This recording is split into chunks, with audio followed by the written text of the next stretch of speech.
The prevailing power crisis in the country, which underwent many twists and turns in recent months, has now reached another critical juncture, along with a proposal to make an emergency power purchase of 300 megawatts. Following a discussion held with the President, approval has been given to the Ceylon Electricity Board to make this proposed emergency purchase. Although these people try to deceive the general public, they will have to come out in the open one day. Now, the CEB Engineers Union has recommended an emergency purchase of power. They cannot generate solar power. Neither have they developed the renewable energy sector. The engineers give out a recommendation as they please, and the Secretary to the Ministry also gives the go-ahead, turning a blind eye to what is happening. A cabinet paper is presented to purchase power for 3 years. We asked the Public Utilities Commission not to approve this. If diesel is the problem at hand, why are we going back to diesel? කරන්න ප්‍රශ්නය diesel නම් අපිට තියෙන ප්‍රහේලිකාව ඇයි හදිසි විදුලිය ගන්න ආයේ ඩීසල් වලටම යන්නේ? Has the Public Utilities Commission of Sri Lanka given approval for the emergency power purchasing process from privately owned power plants?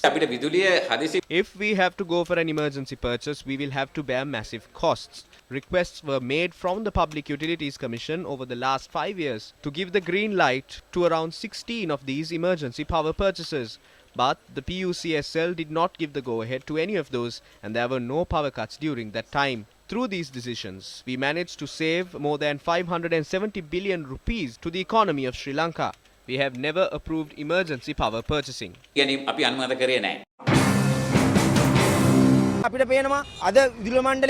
Ceylon Electricity Board is attempting to purchase 200 megawatts of power. They are trying to make the purchase from a private power plant in Ambilipitia. That is an illegal agreement. This government is not opting for renewable energy in a country where the sun shines brightly and there are healthy winds. Due to this tug of war between the officials, we have not been able to reach our targets. Will they cut or will they won't? That is the question. The famous quote from the Bard himself, slightly remodified in the hearts and minds of Sri Lankan these days, because we don't know when the Ceylon Electricity Board will cut the power. Power or electricity in your household is of paramount importance. I don't have to reiterate that. Why are we experiencing power cuts? What transpired you saw earlier. Let me tell you what is happening at this very moment. What you see right here is the daily electricity generation of our country, Sri Lanka, yesterday, the 30th of January 2022. Now, it is very clearly broken down to minor details here. 11.95 gigawatts of hydropower and 13.53 gigawatts of thermal coal, and so on and so forth. Well, the latest development in this power crisis or cutting power saga in Sri Lanka is that the broken down generator at the Norochole coal power plant, also known as the Lakvijaya power plant, was added back to the system, giving more strength to the entire grid of Sri Lanka to generate power. Now, with this particular figure that you see, 13.53 gigawatts, experts predict that this might go on up until 18 or 19 gigawatts per hour with the addition of the third generator of the coal power plant, the Norochole coal power plant, to the national grid. Now, it is common sense that this entire list is a system and the system needs to balance itself. So, when more power is going towards this side through thermal coal, what do we reduce? What do we suspend? Well, a normal sane man or a sane person would predict that it is IPP thermal oil, which is a huge weight for the government, which is the government has to allocate so much money for IPP thermal oil. So why not suspend that? No, that is not the case. We will suspend hydropower because Sri Lanka is currently facing a dry season. There are droughts in certain parts of the island as well. So therefore, we will reduce power coming from hydropower generation sources. Can Sri Lanka go forward with coal power plants?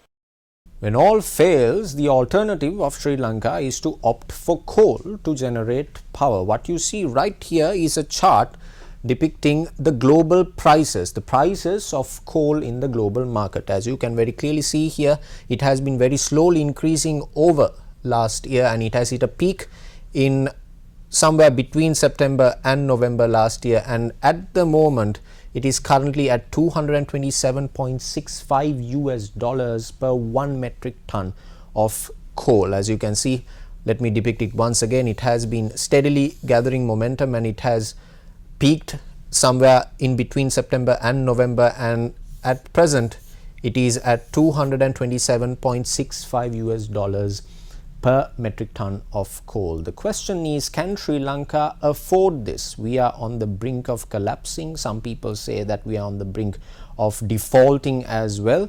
Is this a viable solution? Why not renewable energy? Another very important topic is renewable energy. Is renewable energy the future of power generation in the world? Well, these are the top countries in the world that use renewable energy. As you can see, China is far ahead than most of the other countries in the world, and you can see in number second place is United States, Brazil, Canada, India, Germany, Russia, so on and so forth.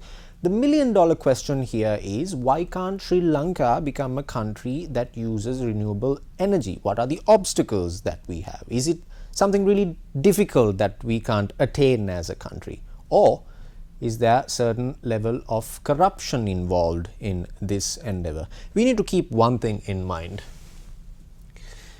That is, tourism in the country is slowly but steadily lifting its head. Schools have reopened after a long hiatus, and office affairs across the country is being done on a daily basis as well.